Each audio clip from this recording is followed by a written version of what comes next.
Manchester United पहले Erling Haaland पे miss out कर चुकी है, बेलिंगम पे मिस आउट कर चुकी है। बेलिंगम को तो हमने पूरी अपनी अकेडमी का टूर और सबका टूर दे दिया था, ट्रेनिंग ग्राउंड का टूर। उसके बाद भी भाई डॉर्टमंड चले गए थे। हालैंड भाई आए नहीं थे क्योंकि डॉर्टमंड का प्रोजेक्ट उन्हें ज्यादा अच्छा लगा। बट अब टेन हैग भी रिजेक्शन फर्स्ट हैंड अब एक फील कर रहे हैं एज अ यूनाइटेड मैनेजर, क्योंकि न्यूज आ रही है Pep Guardiola wants Frenkie de Jong at Manchester city, क्योंकि वो डेक्लन राइस की परसूट में फेल हो गए। बिड जिस हिसाब से डेक्लन राइस की थी, तो सिटी के पास उतना पैसा तो है, तो आई वोंट बी सरप्राइज अगर वो 100 मिलियन का जो फिगर कोट हो रही है वो उसके लिए दे दे।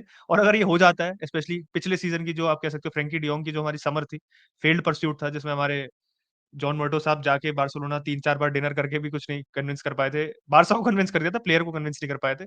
उसके बाद ये काफी मतलब एक होता है टफ पिल टू सॉलो होगा for United fans and especially Erik ten Hag, जो मैंने कहा था जिनका फ्रेंकी डियोंग के साथ फेटिश है।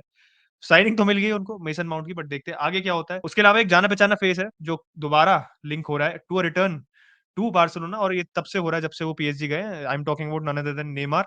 नेमार का फिर से आ रहा है कि शायद वो बारसा जा सकते हैं, और यूनाइटेड की स्ट्राइकर और कीपर परसूट में हो सकता है कि यूनाइटेड को और आप कह सकते हो थोड़ी डिसअपॉइंटमेंट फेस करना पड़े, क्योंकि न्यूज आ रही है कि Onana might be too expensive for United, और स्ट्राइकर के केस में we are going for Hojlund, और जो बिड हमने डाली है वो शायद रिजेक्ट हो गई है। फ्रेंकी की जो न्यूज़ है वो तो मैं अचिंत के लिए छोड़ दूंगा, क्योंकि प्री खिलाड़ी हैं तो यूनाइटेड फैंस भी छोड़ देते हैं। If you goes to City that is something else, वो भी मैं उन्हीं पे छोड़ दूंगा, उनका क्या रिएक्शन होगा उस पर। मैं नेमार वाली बात करता हूँ।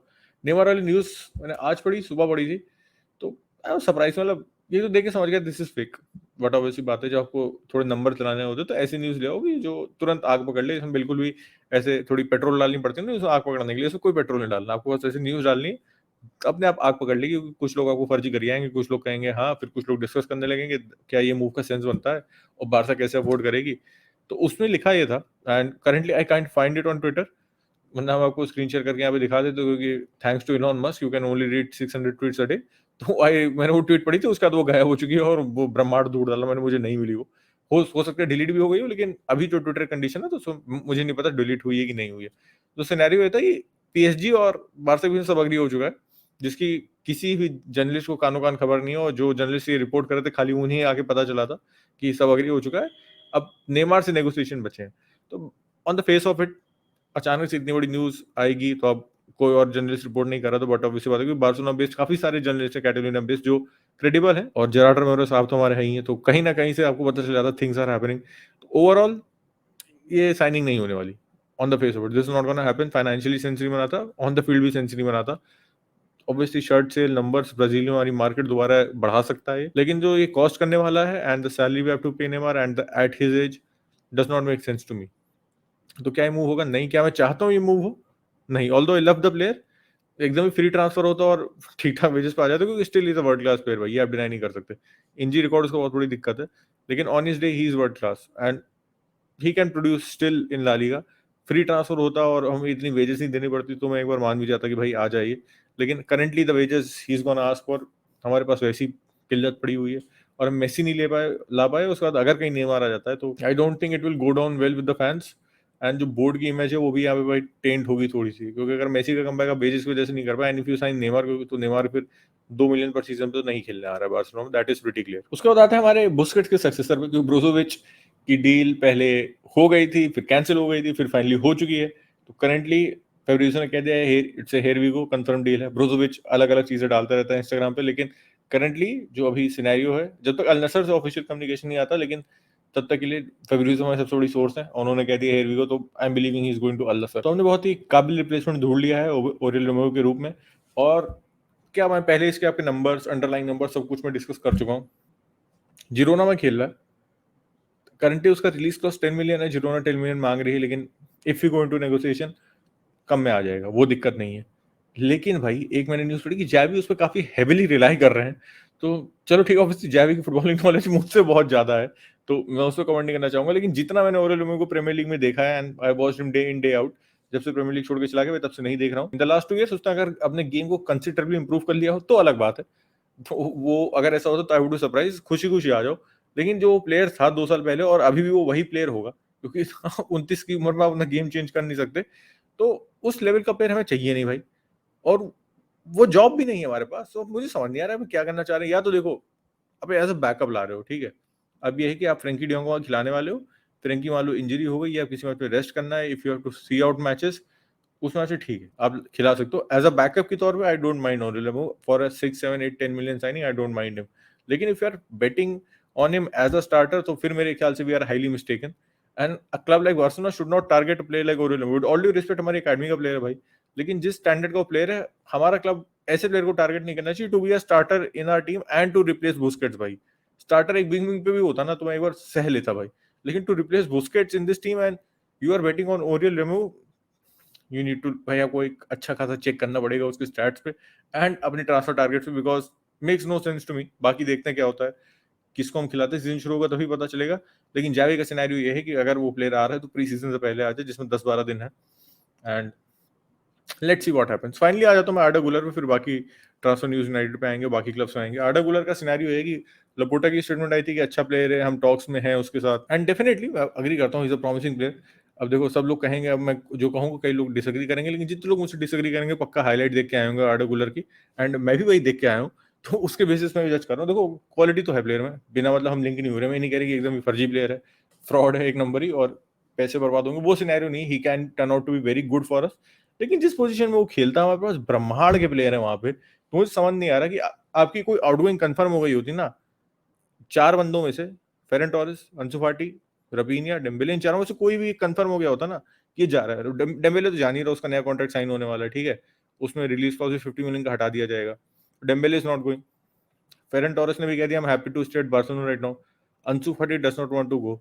रफीनिया के लिए हवाइया न्यूज आई थी कि सऊदी से ऑफर आ सकता है, एक्चुअली कोई ऑफर आया नहीं। तो इन चार में से अभी कोई नहीं जा रहा, एक तो पक्का नहीं जा रहा क्योंकि नया कॉन्ट्रैक्ट साइन कर लिया उसने। तो उस सिनेरियो में अब एक पांचवा बंदा ला रहे हो विंग पे खिलाने के लिए, पैसे हैं नहीं आपके पास, ये पैसे हम कहीं और इन्वेस्ट कर सकते हैं भाई, राइट बैक हमें चाहिए। कैंसिलो की भी न्यूज आ रही है, लेकिन कैंसिलो की नेट सैलरी अभी जो है दैट इज 8 मिलियन पर सीजन, उसको पे कट लेना पड़ेगा। जो फी स्ट्रक्चर है वो तो कॉम्प्लिकेटेड नहीं होगा, सिटी को प्लेयर निकालना है, he is not in the plans, कोई और शूटर है नहीं, बायन वाली कह सकते हो जो मूव है वो भी फेल हो चुका है। तो उस सिनेरियो में हमें पैसे बहुत ज्यादा नहीं देने पड़ेंगे। अगर सम होगा भी तो भी हम मतलब ये नहीं एक साथ अपफ्रंट पैसे नहीं देने होंगे, over a period of time हम उसको आराम से सॉर्ट करके कर सकते हैं। लेकिन salary is a concern, that is very obvious, and Arda Guler से अच्छा अभी हम वो पैसे कैंसिलो में इन्वेस्ट कर सकते हैं। I think is a risk worth taking, और अगर वो चल गया भाई तो ट्रांसफॉर्म कर सकता है इस टीम को। ये बात तो हर कोई एग्री करेगा मेरे हिसाब से। बाकी काफी लोग प्राइम बारसा की रिटर्न देखना चाहते थे, तो बट प्राइम बारसा एक और नई साइनिंग कर ली है बारसा ने, आने से पहले किसी के केस है और लोगन पॉल आर्सेनल के बाद बारसा चले गए। तो एनर्जी ड्रिंक पार्टनर अगर आपको चाहिए था तो वो मिल गया आपको, नई साइनिंग पूरी जर्सी वर्सी पहना के उनको प्रेजेंट कर दिया। तो मतलब कोई अगर नहीं जानता दोनों को तो किसी को लगेगा भाई दो नए प्लेयर एक साथ साइन कर लिए, बारसा ने इतने पैसे कहाँ से आ गए। बट जोक्स असाइड, सीधे आते हैं, मैं थोड़ी यूनाइटेड की बात करता हूँ, क्योंकि यूनाइटेड की रिजेक्शन आप कह सकते हो हमारा मतलब फेवरेट पास टाइम है यूनाइटेड फैंस का, और यूनाइटेड हमारे आप कह सकते हो जो बोर्ड है, जो हमारे नेगोशिएटर्स है, उनका फेवरेट पास टाइम है, क्योंकि माउंट में 2 क्या 3 बार रिजेक्ट हो गया हमारे, हमने फाइनली डील एग्री करी थी, विच अभी मेडिकल इस हफ्ते होगा, कमिंग वीक में होगा उसका मेडिकल। अब अगर आप बात करो कि कीपर की क्या सिचुएशन है, कीपर पे काफी टाइम से आ रहा है कि ओनाना को हम काफी पब्लिकली परस्यू कर रहे हैं। इंटर के जो सीईओ हैं उन्होंने भी यही कहा है कि यूनाइटेड से वो बिड एक्सपेक्ट कर रहे हैं, और ये भी न्यूज आई थी कि जो इंटर का मतलब नेगोशिएशन चल रहा था, वो पहले बिड एक्सपेक्ट कर रहे थे, यूनाइटेड के साथ एक मीटिंग एक्सपेक्ट कर रहे थे, बट वो जो ब्रोजोविच का पूरी डील है, क्योंकि ब्रोजोविच इतने खुद अनडिसाइडेड है, उस चक्कर में थोड़ा डिले हो गई टॉक्स टॉक्स थोड़ी पहले और शुरू होने के मतलब इरादा था इनका। तो टॉक्स वो अब काफी अंडरवे है, फॉर्मली यूनाइटेड ऑलरेडी अप्रोच कर चुकी है। अभी आ रहा है कि यूनाइटेड हो सकता है कल में या आने वाले दिनों में एक प्रॉपर बिड डालेगी उसके लिए। जो न्यूज आई है, what inter want around 50 + 10 million, मतलब 50 मिलियन फिक्स चाहिए कहीं ना कहीं, उनका ये है 60 मिलियन तक वो आइडियली चाहते हैं, but United was obviously not willing to pay that much. वही एक कह सकते हो हर्डल था जिसकी वजह से हमने डियोगो कोस्टा को साइड रख के उनाना के लिए हम जाना चाहते हैं, क्योंकि वैसे तो पोर्टो और इंटर दोनों की सिचुएशन ऐसी है फाइनेंशियल अभी कि दोनों को पैसे की हम्म, जरूरत है, इंटर को ज्यादा हम्म, जरूरत है इस समय। तो ये है कि हम इस डील को स्ट्रक्चर अपने फेवर में कर सकते हैं कि आपको इंस्टॉलमेंट में दे दो, और आप कह सकते हो एड ऑन्स का थोड़ा अच्छा खासा हम्म, पोर्शन रख सकते हैं हम फीस का, ये बात है। बट अब ये न्यूज आ रही है कि फाइनोर्ड के कीपर है जस्टिन बिजलो, डच कीपर है, तो डच प्लेयर्स तो ऑलरेडी आपको पता है, टेन हैग का पुराना रिश्ता है उनसे, खुद भी डच है भाई। तो हम्म, जस्टिन बिजलो की न्यूज आ रही है कि हम शायद उसको लेके आना चाहते हैं, बट देखो एक reason why this news does not make sense to me, एक तो ये आ रही है वैसे डच सोर्सेज से आ रही है, टेलीग्राफ जो न्यूज़पेपर उनका मोस्ट क्रेडिबल, उससे आ रहा है। उन्होंने ये कहा है कि टेनहैग क्या, यूनाइटेड को ऐसा लग रहा है कि यूनाइटेड के पास पैसे नहीं है उतने कि वो उनाना को अफोर्ड कर पाए। तो मेरे हिसाब से तो भाई अगर आप इंटर का सीईओ पब्लिकली कुछ बोल रहा है यूनाइटेड इज नेगोशिएटिंग, अब सारे क्रेडिबल सोर्सेज से आ चुका, तो आप हम्म, नेगोशिएट करने तब जाते हो जब आपको पता है कि आपको थोड़ा आइडिया है कि आप एक लेके चलते हो ना लिमिट, कितने पैसे दोगे आप ऐसे थोड़ी चले जाओगे, अच्छा इतना महंगा था क्या, हमें पता नहीं था, बाय बाय, आप अपने रास्ते जाओ, हम अपने रास्ते जाते हैं, ऐसा होता नहीं है। तो एक तो ये बात है सबसे पहली बात कि वाई आई फील कि this news might not necessarily be the most reliable. फिर दूसरी बात ये है कि दोनों की कीपर की प्रोफाइल थोड़ी अलग है।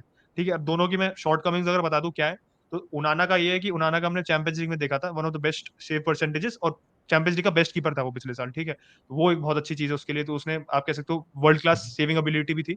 लोग उसकी डिस्ट्रीब्यूशन पे फोकस करते हैं, बट अगर आप ट्रेडिशनल कीपिंग के पॉइंट ऑफ व्यू से बात करो तो वो भी उसके बहुत सॉलिड है।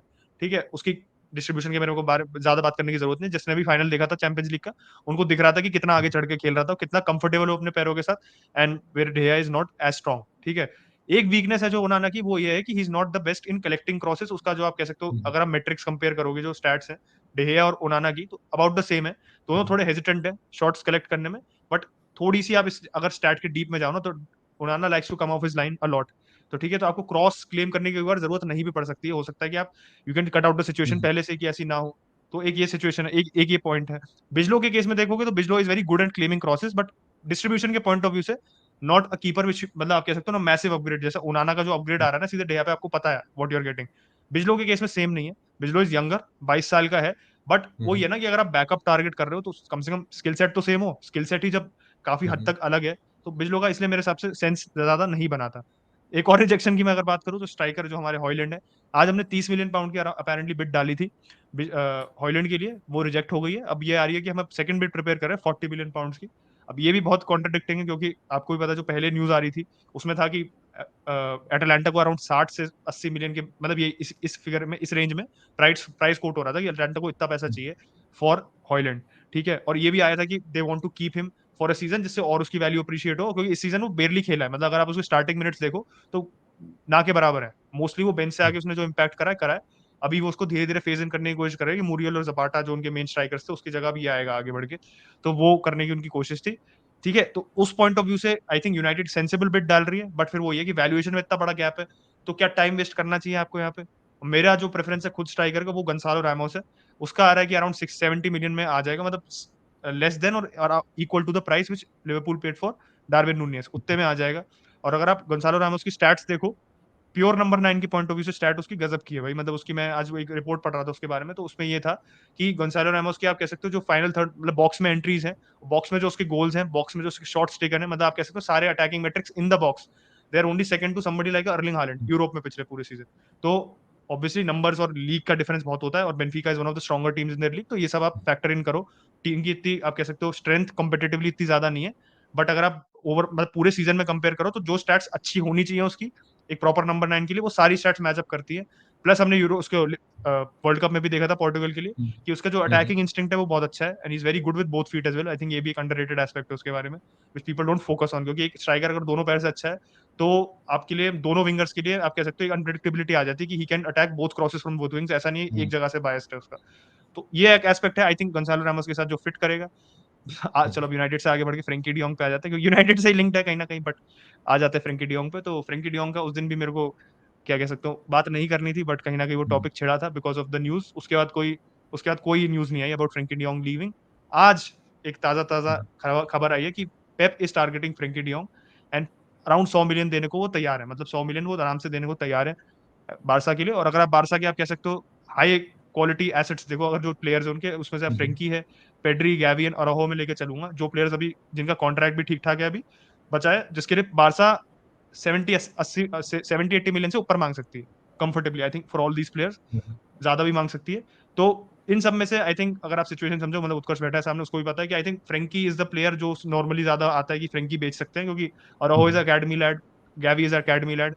गैवी अभी नया, उसकी पूरी कॉन्ट्रैक्ट की जो पूरा कह सकते हो पूरा किस्सा चल रहा था वो सॉल्व हुआ है, इज फाइनली बीन रजिस्टर्ड। तो वो गैवी इज गोइंग नोवेयर, हमें ये पता है। ठीक है, राहो भी मेरे हिसाब से कहीं नहीं जा रहा गिवन इज एज, एंड उसकी जो प्रोफाइल है सेंटर बैक की, वो अकेला एक यूनिक पीस है वो बारसा की डिफेंसिव लाइन में। ठीक है, और फिर अब बाद में आओ आप उस पे पेड्री पे आओ।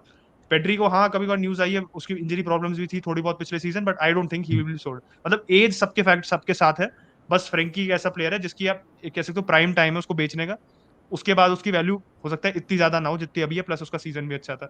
बट सिटी के पॉइंट ऑफ व्यू से देखो तो obviously is not a like for like replacement for Gundogan, but ball carrying की बात करो, अगर स्पेशली बर्नार्डो सिल्वा चला जाता है उनकी टीम से, तो आई अंडरस्टैंड व्हाई मतलब city is targeting Frenkie de Jong, क्योंकि बॉल कैरिंग के मामले में one of the best players in the world है वो, इसलिए उसे टेन हैग लेके हम्म, आना चाहता था, क्योंकि वो डिफेंस से मिडफील्ड में जो ट्रांजिशन होता है उसमें मतलब he is the best in इस पोजीशन। हम्म, तो इसलिए टेन हैग उसके हाथों के पीछे पड़ा हुआ था।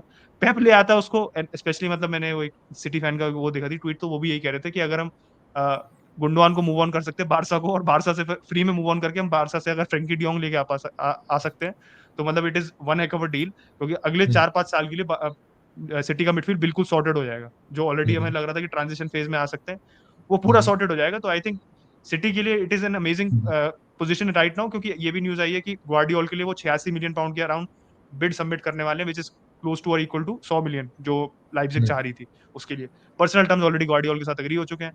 ग्वार्डियोल के बाद आप कह सकते हो वन ऑफ द मोस्ट, आप कह सकते हो highly rated young defenders in the world right now. उसके बाद आप one of the best midfielders in his position, in his abilities, मतलब आप कह सकते हो जो प्रोवाइड करता है फ्रेंकी डियोंग, वो बाकी कोई हम्म, मिडफील्डर्स इतनी उस हद तक नहीं प्रोवाइड कर सकते जो फ्रेंकी करता है। इसलिए हम हम्म, उसके पीछे पड़े थे, इसलिए भी मैं फालतू में गाने गा रहा था कि फ्रेंकी डियोंग आ जाएगा, फिर नहीं आया। बट ये सिचुएशन है, एंड अगर वो आ गया, आई डोंट नो, मैं उत्कर्ष का ओपिनियन लेना चाहता हूँ। मतलब वैसी City is a very scary side, but Frenkie hmm. De Jong and Guardiola अगर टीम में आ गए तो क्या हो सकता है इस टीम का। Before coming on to question, में एक चीज मुझे लगता है सिटी को रिप्लेस करनी पड़ेगी।